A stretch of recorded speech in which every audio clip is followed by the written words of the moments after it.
ভাৰত আৰু ভূটান ভূটানৰ যিটো সীমান্ত অঞ্চল ৰাস্তা নিৰ্মাণৰ সন্দৰ্ভতো বিতংভাৱে আলোচনা হৈছে আৰু লগতে চুবুৰীয়া যিবিলাক আমাৰ ৰাজ্য আছে মেঘালয় অৰুণাচল প্ৰদেশ আৰু নাগালেণ্ড এই চুবুৰীয়া ৰাজ্যৰ সীমামূৰীয়া অঞ্চলৰ ৰাস্তা নিৰ্মাণৰ সন্দৰ্ভত বিতংভাৱে আলোচনা হৈছিল চলিউশ্যন সন্দৰ্ভত ৰিভাৰলাইন এলেকাৰ আৰু স্মাৰ্ট ফেন্সৰ সন্দৰ্ভত অগ্ৰগতিৰ সন্দৰ্ভত বিতংভাৱে আলোচনা হয় আৰু অহা মাহৰ ভিতৰতে তেখেতে বিতংভাৱে গোটেই ইয়াৰ অগ্ৰগতিৰ সন্দৰ্ভত এটা ৰিভিউ ল'ব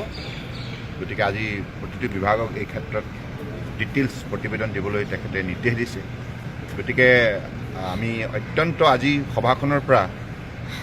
আগন্তুক দিনত অসম আৰু উত্তৰ পূৰ্বাঞ্চল লাভান্বিত হ'ব বিশেষকৈ যাতায়াত আৰু যোগাযোগ ব্যৱস্থাটো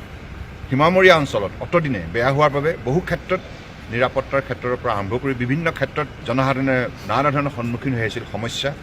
আৰু নিৰাপত্তা বাহিনীসকলেও সন্মুখীন হৈ আহিছিল সমস্যা গতিকে সেই সমস্যাবিলাক স্থায়ী সমাধানৰ বাবে এনেধৰণৰ সিদ্ধান্তই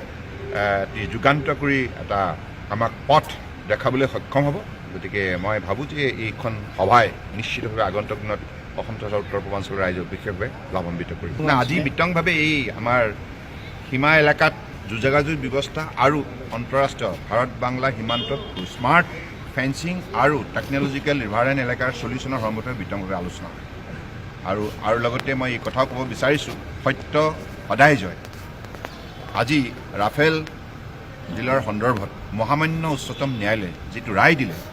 এই ৰায় কথাটো প্ৰমাণ কৰিলে যে মাননীয় প্ৰধানমন্ত্ৰী নৰেন্দ্ৰ মোদী ডাঙৰীয়াক সততা নিষ্ঠাৰে দক্ষতাৰে এইখন দেশত সুশাসন ব্যৱস্থা শক্তিশালীৰ ওপৰত তেখেতে সম্ভৱ কৰি তুলিছে যাৰ বাবে আজি কংগ্ৰেছৰ ইমানবিলাক ষড়যন্ত্ৰমূলক তেখেতসকলৰ কাৰ্যকলাপ আৰু তেখেতসকলৰ যি অসৎ অভিপ্ৰায় ভাৰতীয় সামৰিক বাহিনী মৰ্যাদা হানি কৰাৰ নিমিত্তে সেই সন্দৰ্ভত তেখেতসকল চূড়ান্তভাৱে আজি উচ্চতম ন্যায়ালয়ৰ ৰায়ৰ পৰা তেখেতসকল সম্পূৰ্ণৰূপে বিফল হৈছে আৰু এই ৰায়ে এই কথাটো পুনৰবাৰ প্ৰমাণ কৰি দিছে যে মাননীয় প্ৰধানমন্ত্ৰী নৰেন্দ্ৰ মোদী ডাঙৰীয়াৰ বলিষ্ঠ নেতৃত্বত তেখেতৰ কাৰ্যকালত দৃষ্টান্তমূলক পৰিৱৰ্তন ভাৰতবৰ্ষৰ বুকুত সম্ভৱ হৈছে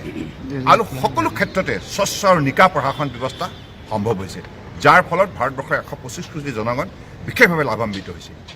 মই বিশেষভাৱে মাননীয় প্ৰধানমন্ত্ৰী ডাঙৰীয়াক আন্তৰিক কৃতজ্ঞতা জ্ঞাপন কৰিছোঁ তেখেতৰ সততা নিষ্ঠা পুনৰবাৰ প্ৰমাণ পঞ্চায়ত নিৰ্বাচনৰ বাবে অসমৰ প্ৰতিখন পঞ্চায়তত বসবাস কৰা প্ৰতিগৰাকী গাঁও চাহ বাগিচা চৰ চাপৰি অঞ্চলৰ ৰাইজলৈ মই আন্তৰিক কৃতজ্ঞতা জ্ঞাপন কৰিছোঁ আৰু ৰাইজে এই পঞ্চায়ত নিৰ্বাচনত যি উৎসাহ উদ্দীপনাৰে অংশগ্ৰহণ কৰিলে আৰু ব্যাপক সংখ্যক জনগণে ভোটদান প্ৰক্ৰিয়াত অংশগ্ৰহণ কৰি কথা প্ৰমাণ কৰিলে যে তেখেতসকলৰ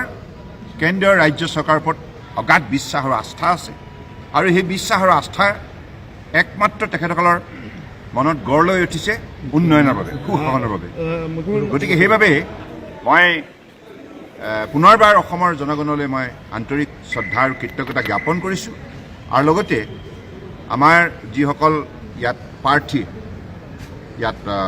তেখেতসকল প্ৰতিদ্বন্দ্বিতা কৰিছিল তেখেতসকলৰ প্ৰতি মই অভিনন্দন জনাইছোঁ কাৰণ জনসাধাৰণৰ তেখেতসকলে আশীৰ্বাদ পাইছে কিন্তু আগন্তুক দিনত প্ৰতিগৰাকী নিৰ্বাচিত প্ৰাৰ্থীয়ে এই কথা মনত ৰাখিব লাগিব যে পঞ্চায়ত ৰাজ ব্যৱস্থাত তেখেতসকলে সততা নিষ্ঠাৰে কাম কৰিব লাগিব দুৰ্নীতি আৰু ভ্ৰষ্টাচাৰ মুক্ত পঞ্চায়ত ব্যৱস্থা শক্তিশালীৰ ওপৰত গঞা ৰাইজৰ উন্নয়নৰ স্বাৰ্থত প্ৰৱৰ্তন কৰিব লাগিব